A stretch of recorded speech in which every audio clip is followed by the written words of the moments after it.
In 1945, some workers in Egypt accidentally dug into an early Christian tomb. Inside, they found a large jar containing 13 leather-bound manuscripts, which were composed of 48 separate works. Practically all of these works are Gnostic, meaning they teach salvation through mystical knowledge. And one of these manuscripts contains the Gospel of Thomas. In Gnosticism, people are believed to be souls in material bodies. Only through true knowledge can they ascend. And according to this religion, Jesus is the Redeemer who came to communicate that knowledge and liberate man. He communicated this knowledge to selected disciples, one of them being Thomas. In almost all spiritual paths or traditions that are followed, eventually that which is discovered leads to this same ascension. And if these teachings had been placed in the modern Bible, the message may possibly have been clearer and more focused on the power that is held within each person. The Gospel according to Thomas doesn't tell a story. It's a compilation of approximately 114 sayings attributed to Jesus. The opening words of the document read, "These are the secret words which Jesus, the living one, spoke, and Didymus Judas Thomas wrote down. And he said, Whosoever finds the interpretation of these sayings shall never taste death. Let not him who seeks desist until he finds. When he finds, he will be troubled. When he is troubled, he will marvel, and he will reign over the universe." The sayings themselves are not the secret. The secret lies in their interpretation.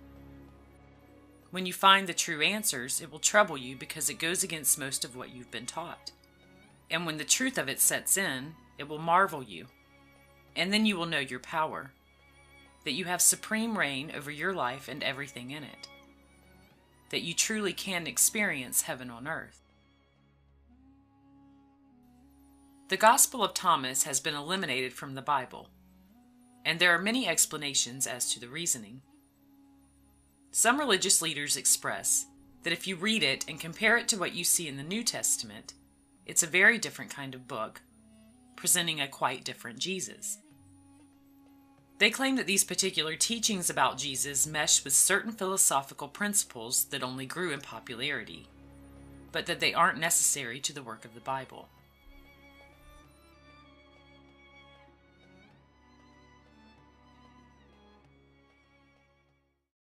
How many have heard of the lost Gospel of Thomas? The lost Gospel of Thomas. Some of you have heard of that text. Very, very powerful text.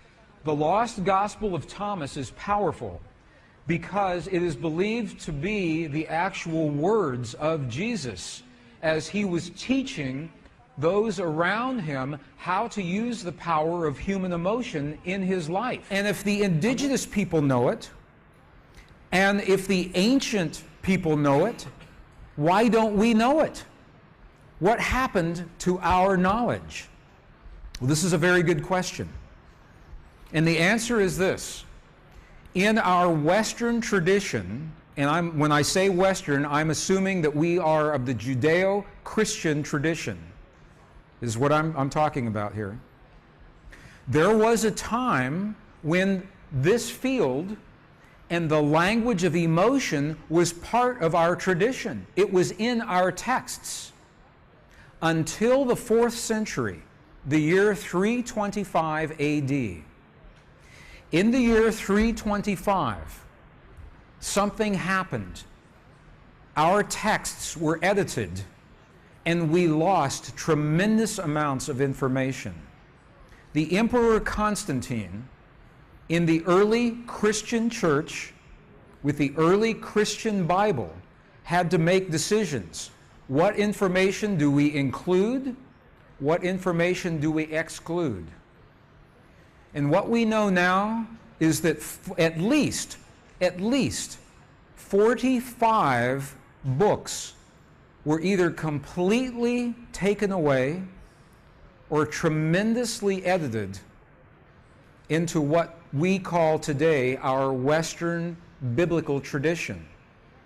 And when those edits were made, we lost the information that tells us everything is connected. We lost the information that tells us the language that speaks to this field.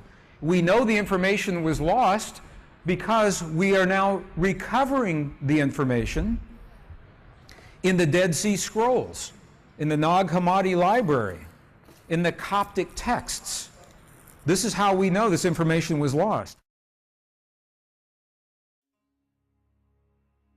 When we find writings belonging to Jesus that are not recorded in our primary sources, but are consistent with the ones that are, we are inclined to believe that they do indeed come from him. However, when the sayings seem to be a bit inconsistent with other teachings, we are told they have been edited out due to validity, rather than the fact that they are the sacred truth intended to be passed into the hands of all people, but that have only been reserved for a few. Any spotlight on the belief that each person is filled with the same higher power as Jesus, rather than it being an outside force to be feared, would have changed everything we know about life and our entire history. Because we are each different does not make us separate. We are all a part of the same one consciousness, simply taking different forms. Here are some of the sayings of Jesus from the Gospel according to Thomas, and their possible interpretations. Verse number 3. If those who lead you say to you, "See, the kingdom is in the sky," then the birds of the sky will precede you. If they say to you, "It is in the sea," then the fish will precede you. Rather, the kingdom is inside of you, and it is outside of you. When you come to know yourselves, then you will become known, and you will realize that it is you who are the sons of the living Father. But if you will not know yourselves, you dwell in poverty, and it is you who are that poverty. This teaching refers to the consequences of believing that power is outside of the individual. If you believe that this ruling power belongs to someone or something else, then that thing will hold dominion over your life.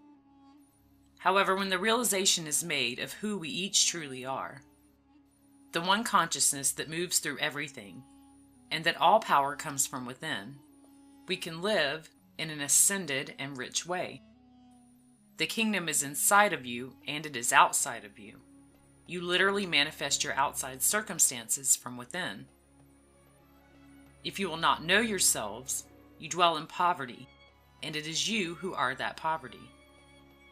The belief that outside events and people have control over a person's life keeps them from living the richness that is rightfully theirs. They manifest as they believe. Verse 27. If you do not fast from the world, you will not find the Father's domain. If we do not turn away from the things that disturb us and believe in the power within to change all things, we will continue to experience that reality in our lives. Verse 50. If they say to you, "Where did you come from?" say to them, "We came from the light," the place where the light came into being on its own accord, and established itself and became manifest through their image. If they say to you, "Is it you?" say, "We are its children. We are the elect of the living Father." If they ask you, "What is the sign of your Father in you?" say to them, "It is movement and repose." The word light is used to portray the origin of humans. The light is the consciousness of each person, manifested as a physical being. It is the all in all that exists as each individual. Consciousness lives through us as activity and awareness. Verse 77. Jesus said, "It is I who am the light which is above them all. It is I who am the all. From me did the all come forth, and unto me did the all extend. Split a piece of wood, and I am there. Lift up the stone, and you will find me there. This explains that the one consciousness lives within everything. What lives in him also lives within all other things. Verse 113. His disciples said to him, "When will the kingdom come?" Jesus said, "It will not come by waiting for it. It will not be a matter of saying, 'Here it is,' or 'There it is.' Rather, the kingdom of the Father is spread out upon the earth, and men do not see it. We have always had the power within ourselves, but we have lost sight of it. It is not something that we have to wait to experience. This consciousness is already a part of all things, including each person."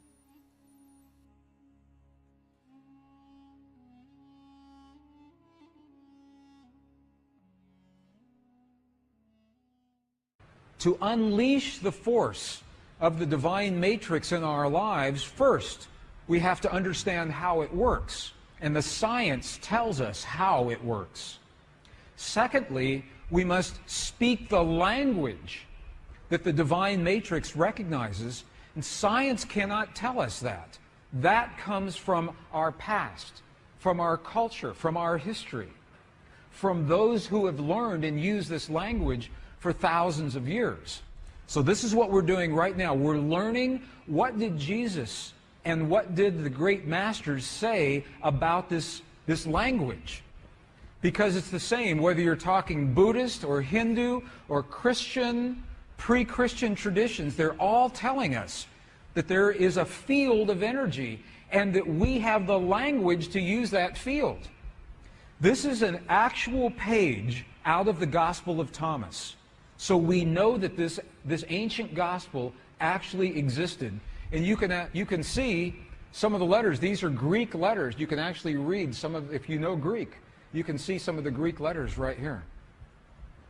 In the Gospel of Thomas, two very important keys. This was written right around 300 years after the time of Jesus. In this gospel, okay, so here's what we're doing. We've been in the Buddhist monasteries in Tibet, and they're telling us that that feeling is the prayer, one. Two, that we must feel as if our prayers have already been answered. Okay, and now we're in an Egyptian monastery with the texts that used to be our tradition before they were edited, and we're going to look at the instructions that tell us how to do that. Okay if we do that? Is that good? Okay. Gospel of Thomas. If you have a copy of the Gospel of Thomas, this is verse 106, translated from the Nag Hammadi Library. And if you do not have a copy, it's in our books, and you can go to any library and pick this up. Verse 106. Look at what the Lost Gospel of Thomas says. It says, "When you make the two, thought and emotion, one." So the Gospel of Thomas is talking about thought and emotion. It's saying when you make your thought and your emotion one, look at what happens. You will say to the mountain, "Mountain, move away," and the mountain will move away.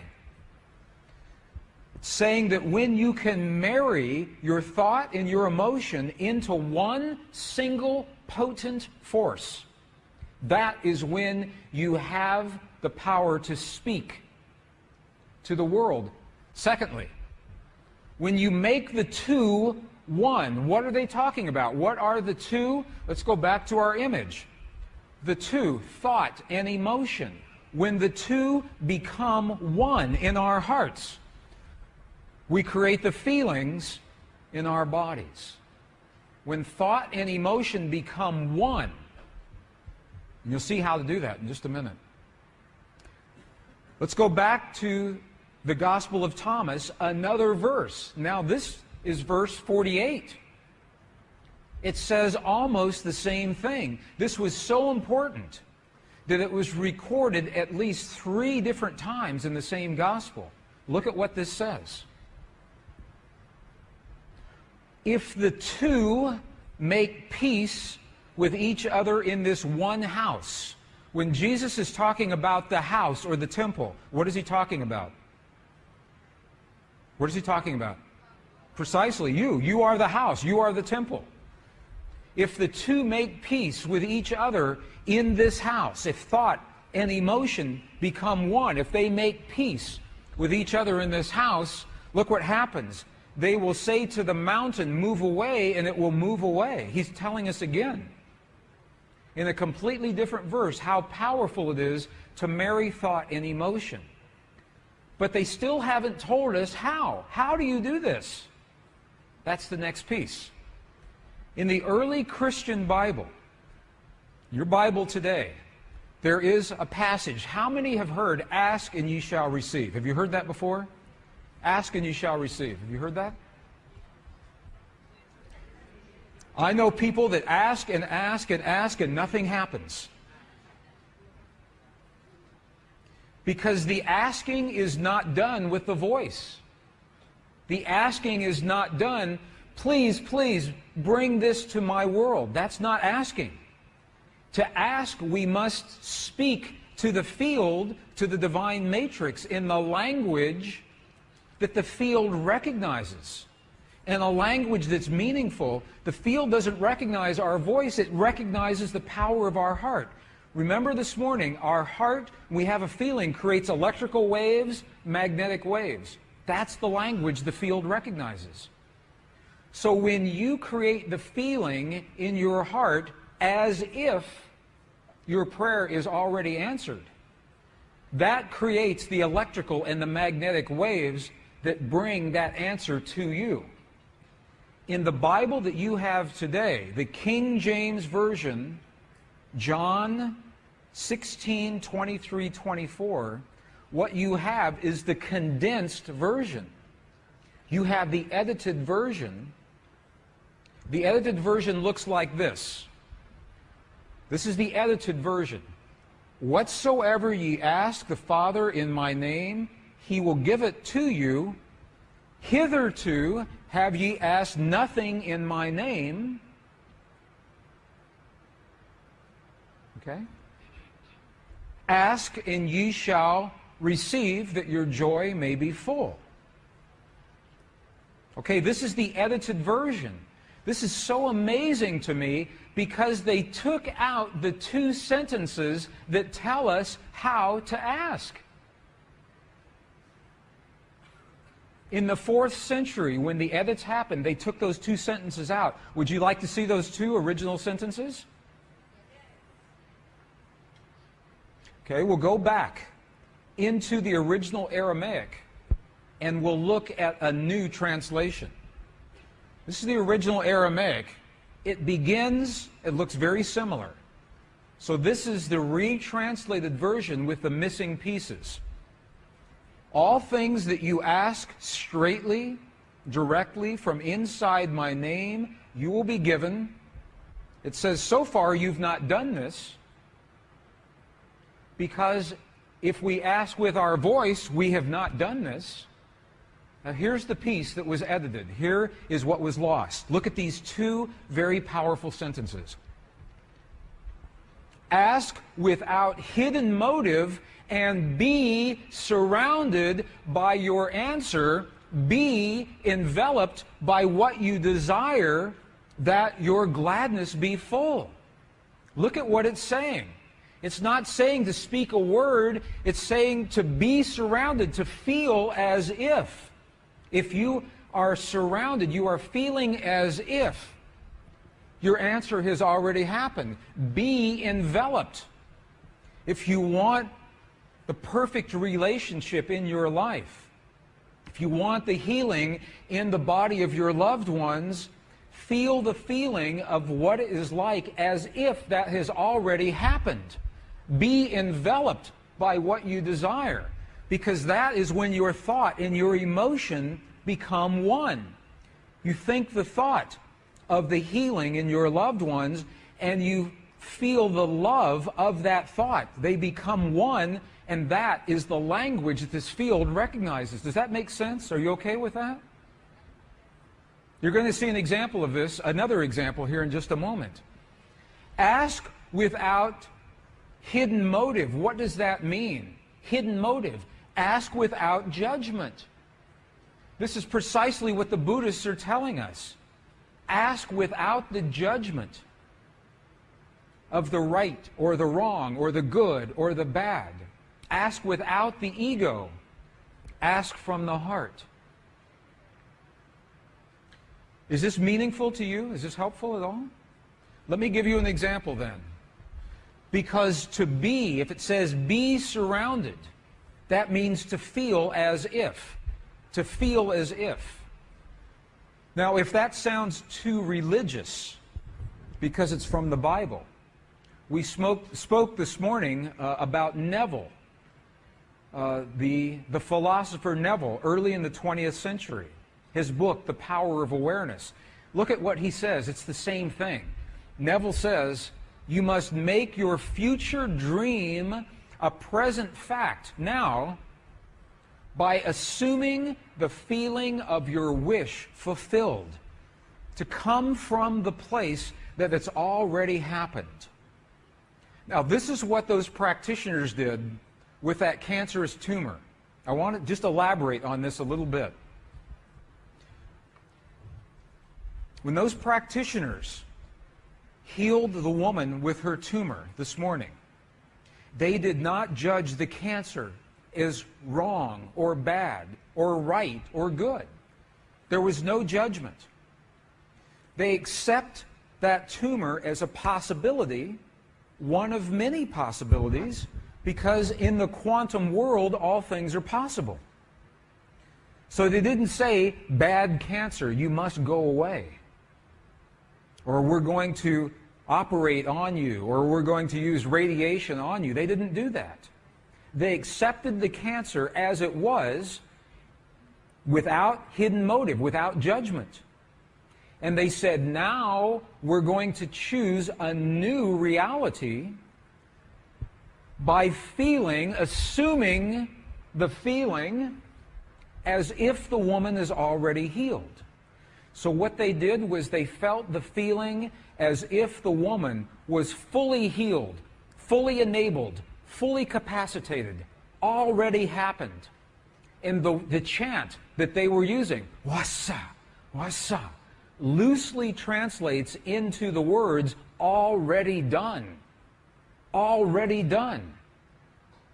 And then when they got excited, they said, mate, mate, mate, means now, now, now. Not a year from now, not a month from now, not 5 minutes from now. Now, in the quantum world, now. And her body responded. It must. Physical reality must respond to the language that it understands. So in the Buddhist traditions, they are telling us the quality of the feeling.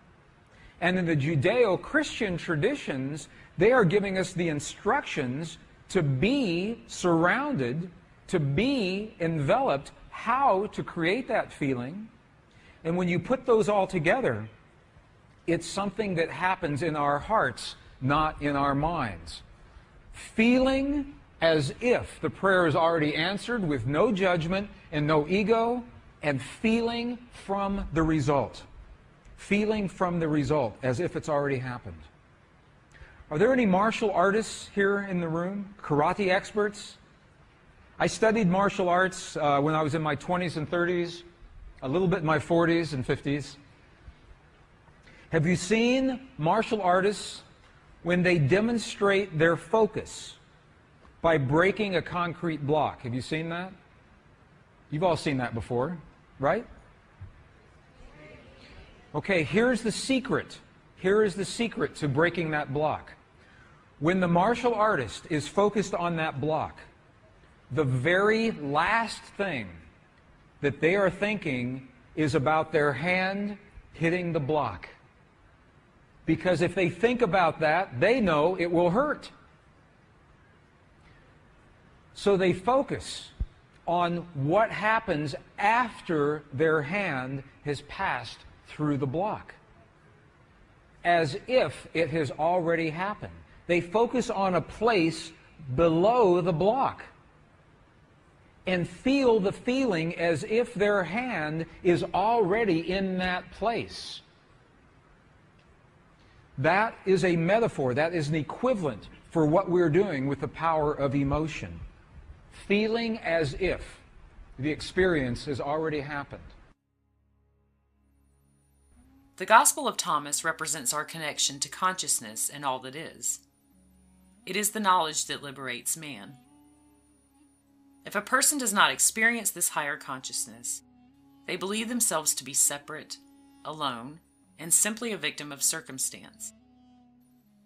To break free from any manifested reality that does not serve what a person desires, the false image of the self must be replaced with the true knowledge of who and what we each are, and the power that we each possess.